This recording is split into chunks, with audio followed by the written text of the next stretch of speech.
अस्सलाम वालेकुम नाज़रीन, आप देख रहे हैं ENN न्यूज़। ख़ुसूसी रिपोर्ट देखिए ब्यूरो चीफ राहील बुखारी की।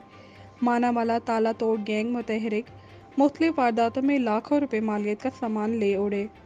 ताला तोड़ चोर गैंग की बड़ी कार्रवाई। लारी अड्डा मानावाला पर बाजवा ऑटो स्टोर से 6 जी लाख रुपए बिल्कुल, मालियत का कीमती मानावाला में जो सामान है चोरी कर ताला लिया गया। तोड़ गैंग जो है मुतहरक हो तफसीली चुका रिपोर्ट है। देखिए राहील मुख्तलिफ बुखारी की। वारदातों में लाखों रुपए का जो है माल मसरूका वो ले उड़े हैं।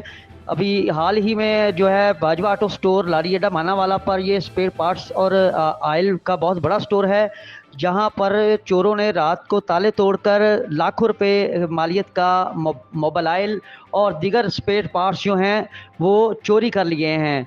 मज़ीद जो है आज से 2 दिन कबल भी दुकानों मुख्तलिफ छोटी छोटी दुकानों को ताले तोड़कर उनसे हज़ारों रुपए मालियत का सामान लूटा गया। पुलिस जो है इस वक्त बिल्कुल खामोश तमाशाई का किरदार अदा कर रही है, जबकि ये ताला तोड़ गैंग जो है पुलिस के लिए सरदर्द बन चुका है।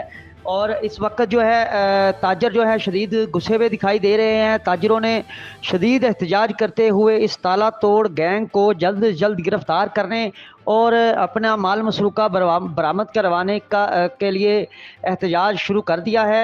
और ताजरों का कहना है कि अगर इस ताला तोड़ गैंग को जल्द गिरफ्तार करके इनसे माल मसरूका बरामद ना करवाया गया तो खुदा न खास्ता हम कारोबार बंद कर देंगे। हड़ताल का ऐलान भी कर दिया है उन्होंने। जी, ये पहले भी नज़दीक साड़ी दुकाना चोरी हुई हैं। साड़ी गुजारिश है SP साहब अगे, DPO साहब अगे, DIG साहब, IG साहब अगे कि जो ताले तोड़ गैंग है ये पकड़िया जाए, पकड़ के इन्हों कार्रवाई की जाए ताकि जो गरीब आदमी ने वो बच सकन, अपने रोज़गार जो कमा सकन अपने बच्चों वास्ते। वो DPO साहब अगे रिक्वेस्ट है कि जनाब जल्दी तो जल्दी साड़ा माल जो बरामद करवाया जाए, बरामद करवा के साड़ी दादासी की जाए और इन्होंने चोरों को मंजरे मकसूद तक पहुँचाया जाए, इन्होंने चोरों को कैफरे किरदार तक पहुँचाया जाए। शुक्रिया।